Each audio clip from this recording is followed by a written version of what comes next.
오늘 우리에게 주시는 하나님의 말씀 열왕기상 19장 1절 말씀부터 8절까지에 있는 말씀 보도록 합니다.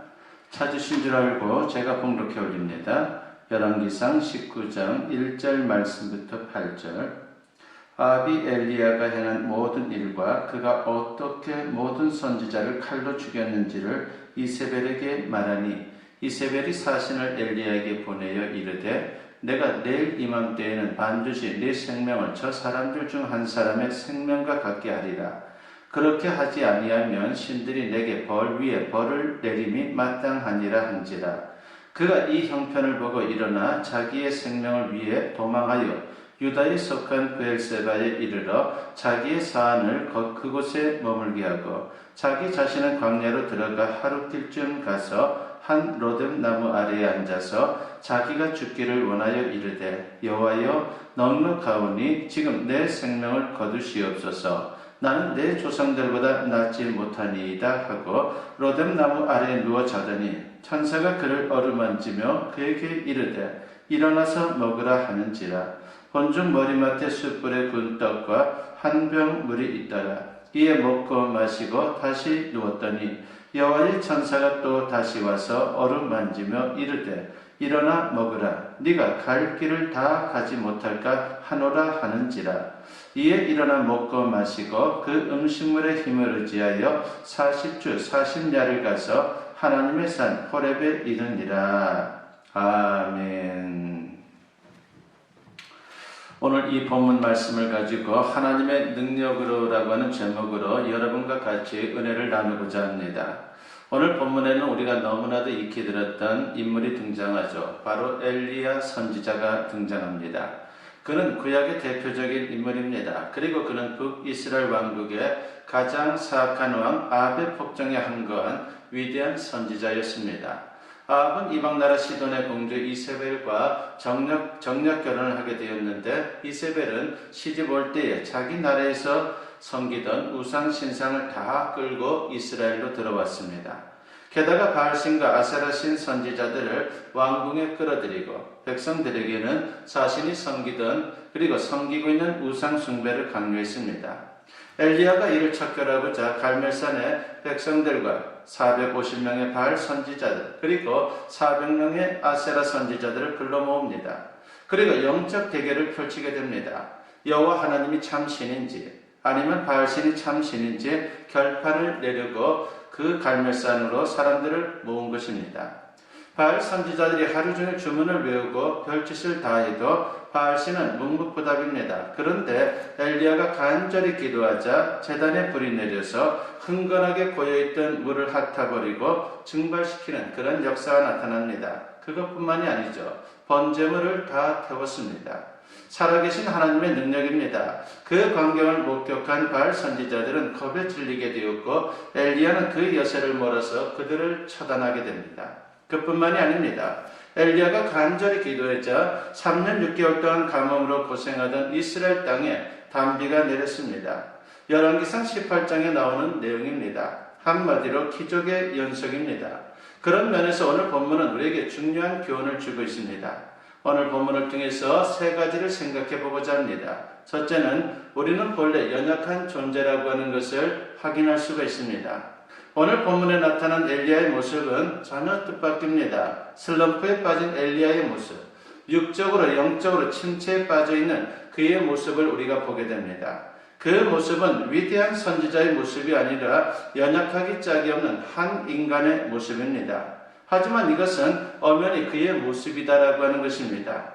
사실 인간이 위대한 게 아니라 하나님이 위대한 겁니다. 하나님이 함께하지 않으면 인간은 아무것도 아니다라고 하는 것입니다.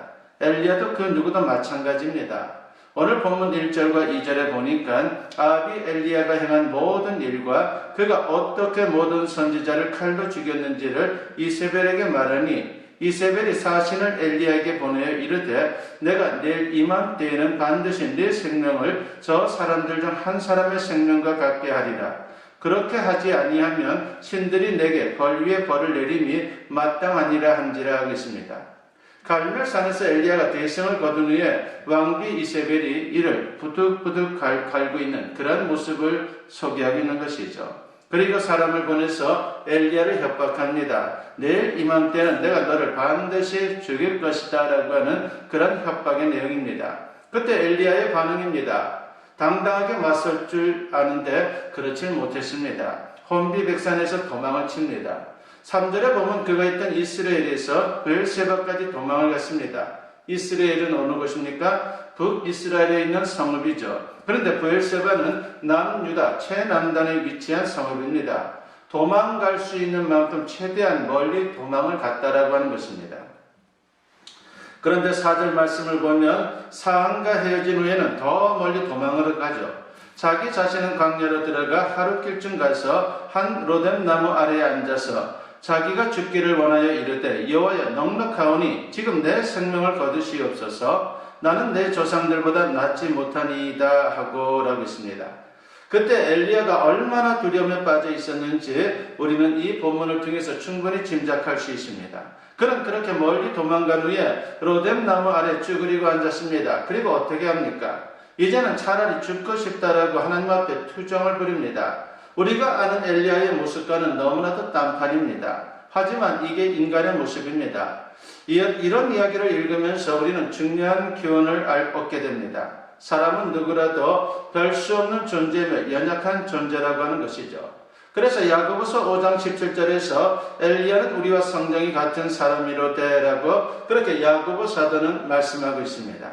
아무리 대단해 보여도 엘리야 역시 우리와 똑같은 사람이라는 겁니다. 그 역시 지칠 수 있고 어려운 상황에서 낭망할 수 있는 그러한 존재라고 하는 것입니다. 이게 어디 엘리야만의 모습입니까? 성경의 위대한 인물들도 다 그랬습니다. 바울 같은 사람도 얼마나 대단한 사람입니까? 하지만 그에게도 비슷한 모습이 있었습니다.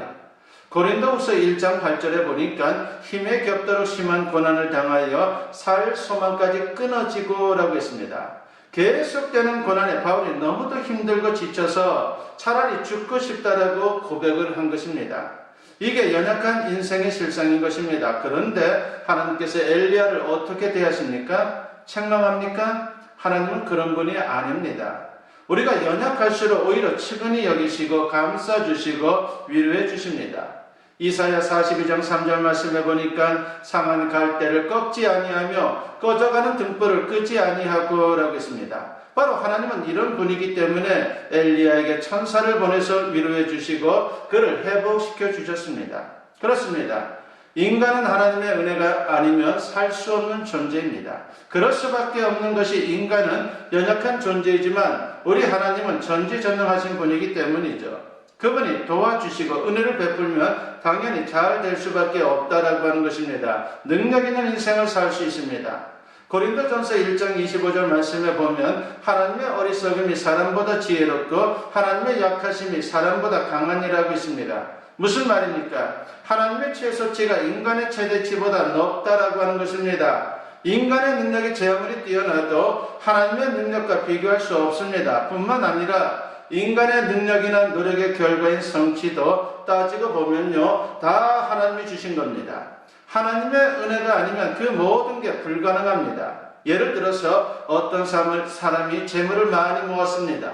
그렇게 되기까지 하나님이 모든 여건을 조성해 주시고 건강을 허락해 주셨기에 가능했던 것이죠. 만일 환란이 계속 몰아닥치고 건강에 문제가 생기고 그랬다면요, 그 어느 것도 불가능했을 것입니다. 그렇게 자신의 능력과 노력만 의지하는 사람보다 하나님의 은혜를 적극적으로 의지하며 사는 사람이 훨씬 더 강하고 훨씬 더 잘 될 수밖에 없는 것입니다. 엘리야의 연약한 모습을 보면서 나의 연약함을 인정할 뿐만이 아니라 그럴수록 하나님의 은혜를 더 구할 수 있는 우리 모두가 되었으면 합니다. 두 번째로 오늘 본문을 통해서 우리가 배우게 되는 것은 하나님은 우리의 영혼과 육체를 회복시켜 주시는 분이다라고 하는 것입니다. 하나님은 엘리야를 위로하며 지쳐있는 그의 육체와 영혼을 회복시켜주는 모습으로 오늘 본문에 등장하죠.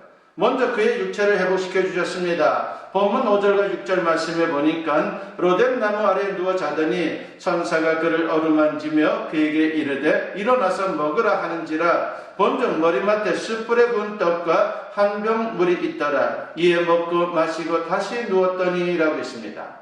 로뎀 나무 아래서 너무 지쳐 잠이 든 엘리야에게 천사가 나타난 것입니다. 그리고 어떻게 합니까? 5절에 보니까 어루만져 주시고 그를 일으켜 먹입니다. 숯불로 구운 떡, 물 한 병을 준비해 주십니다. 엘리야가 그것을 먹고 다시 잠이 듭니다. 우리가 잘못 생각하면 육체가 휴식을 취하고 좋은 것을 먹고 마시는 것을 신앙과 별 상관없는 것으로 오해할 수가 있습니다. 그러나 그렇지 않습니다. 인간은 어디까지나 육체를 갖고 있는 존재입니다. 그래서 쉽게 지치고 연약해지는 것이죠. 또 육체가 연약해지면 그 안에 있는 영혼도 약해질 수 있다라고 하는 것입니다. 사실 돌이켜보면 엘리야가 얼마나 피곤했겠습니까? 갈멜산에서 바알 선지자들과 대결했습니다. 비가 오도록 얼마나 사력을 내서 기도했겠습니까? 그런 가운데 제대로 먹지도 못하고 쉬지도 못했을 것입니다. 아마도 그의 육체는 파김치가 되었을 것입니다. 그런 가운데 그의 영혼도 연약해지고 이세벨의 협박에 마음이 무너지고 말았던 것입니다. 그런 엘리야에게 하나님은 기도가 부족하다라고 책망하지 않았습니다. 말씀을 들으라고 다그치지도 않았습니다. 그 대신 잘 먹이고 충분히 잠을 잘 수 있도록 그렇게 은혜를 베풀었다라고 하는 것입니다. 인간은 영혼을 가진 존재이므로 육체만 지나치게 보호하고 쾌락으로 몰아가도 문제지만 동시에 육체를 가진 존재이므로 영혼만 위하고 육체를 학대하거나 소홀히 여기는 것도 문제입니다. 그러므로 때로는 지쳐있을 때 푹 쉬는 것도 신앙적이고 좋은 음식을 많이 먹는 것도 신앙적입니다. 그렇다고 게으를 정도로 너무 많이 자는 것은 문제가 될 것입니다. 그리고 너무 먹는 것만 밝혀도 곤란할 수 있는 것이죠. 어디까지나 균형과 조화가 필요한 것입니다. 어쨌든 하나님께서 엘리야를 먹이고 마시고 잠을 재우고 그러자 엘리야가 회복되기 시작합니다. 본문 8절 말씀에 보니까 이에 일어나 먹고 마시고 그 음식물의 힘을 의지하여 40주 40야를 가서 하나님의 산 호렙에 이르니라 하겠습니다. 기력을 회복하자 엘리야는 호렙산으로 갑니다. 거기까지의 거리는 가까운 거리가 아닙니다. 400km 정도가 됩니다.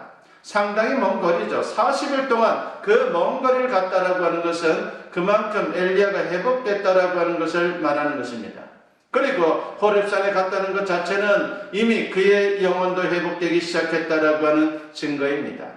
그래서 육체를 잘 관리하는 것도 신앙생활의 중요한 지혜라고 하는 것을 우리는 마음에 새겨야 합니다.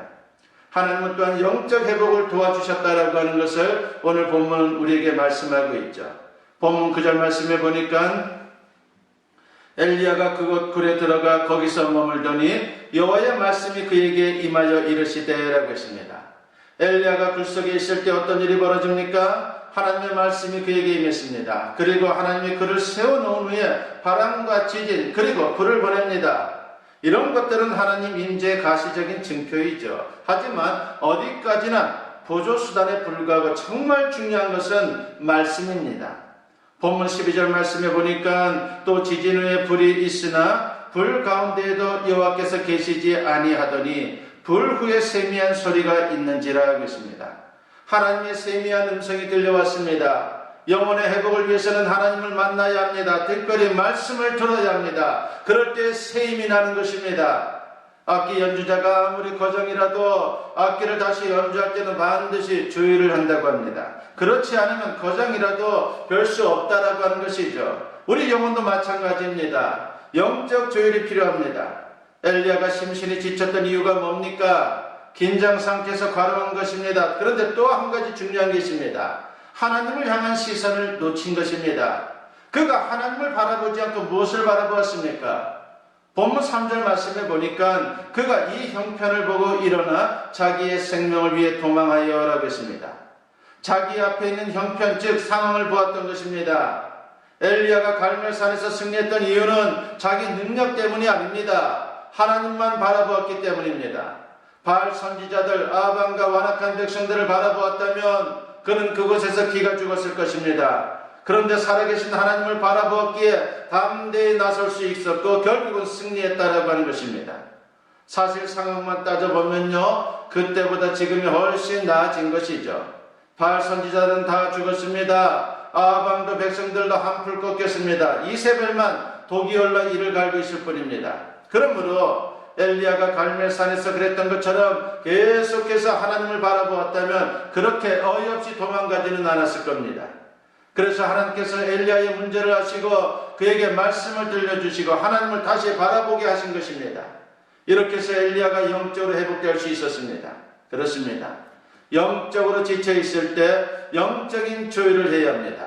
영적 시선을 하나님께로 향할 수 있는 그런 우리의 신앙이 되었으면 합니다. 그럴 때 새 힘을 얻고 영적으로 회복되는 놀라운 역사를 우리가 경험하게 될 것입니다.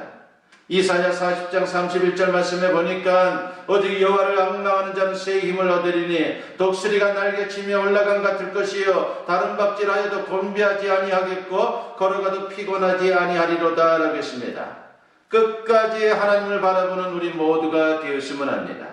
세 번째로 오늘 본문은 하나님은 새로운 사명을 주시는 분이다라고 하는 것을 우리에게 말씀하고 있습니다.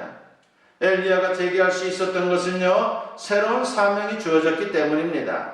그가 아무리 육적으로 영적으로 회복되었다 할지라도 만일 그 자리에 그냥 머물러 있었다면요, 아무런 의미가 없었을 것입니다. 오히려 시간이 지나면 또다시 무너졌을 겁니다.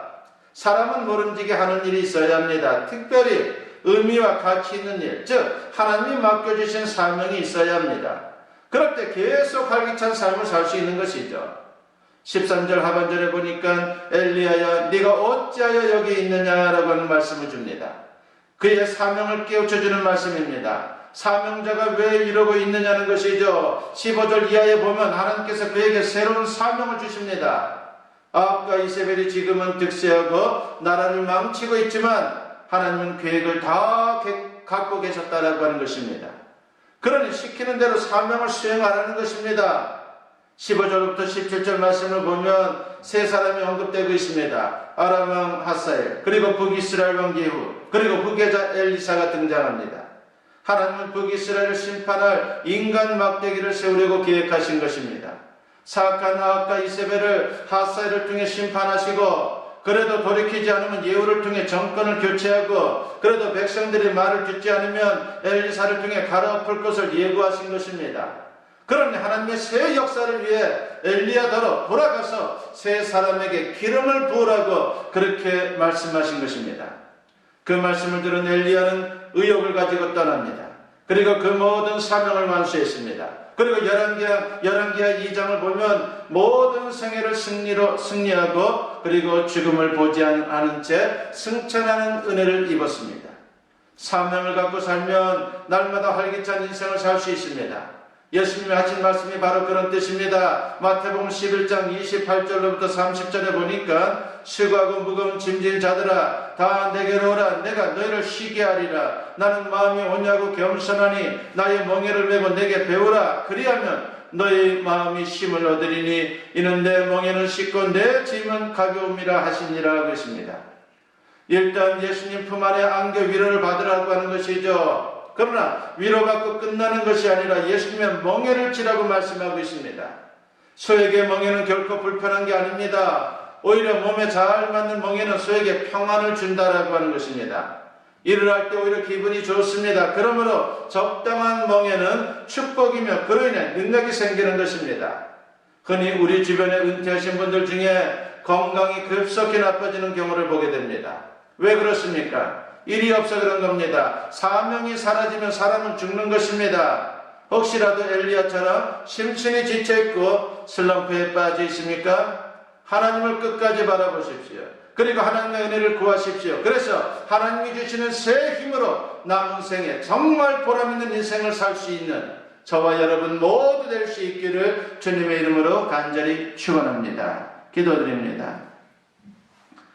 사랑과 은혜가 충만하신 아버지 하나님 감사합니다. 오늘 엘리야를 통해서 하나님의 귀하신 사랑을 우리가 보았습니다. 아버지 하나님이시여 힘들고 어려울 때 주님은 우리를 위로하시고 우리에게 또한 새 힘을 주시는 분이라고 했습니다. 아버지 하나님이시여 무엇보다도 힘들고 어려운 상황에서 더욱더 주님 바라보는 우리의 신앙이 될 수 있도록 역사여 주시옵소서. 또한 주님께서 우리를 회복시켜 주시면 주님의 귀한 사명을 감당하라고 우리에게 회복의 은혜를 주시는 것이라고 했사오니 아버지와 건강할 때에 또한 우리의 또한 삶이 이 땅에 주어져 있을 때에 주님 주신 사명 잘 감당하는 정기한 인생을 통해서 아버지 하나님 더욱더 보람있는 인생을 사는 우리 모두가 되게 하여 주시옵소서. 이제는 우리 주 예수 그리스도의 은혜와 아버지 하나님의 무궁하신 사랑하심과 성령의 감화감동 역사 충만하심이 오늘 주님께 예배로 영광 돌리며 선포된 말씀과 같이 이제 오로지 주님만을 바라보며 주님이 주시는 회복의 은총을 경험하는 가운데에 주신 사명 잘 감당하며 승리의 인생을 살기를 다짐하고 결단하며 세상을 향하는 주님의 사랑하는 자녀들 위해 지금으로부터 영원토록 함께 하시기를 간절히 축원하옵나이다.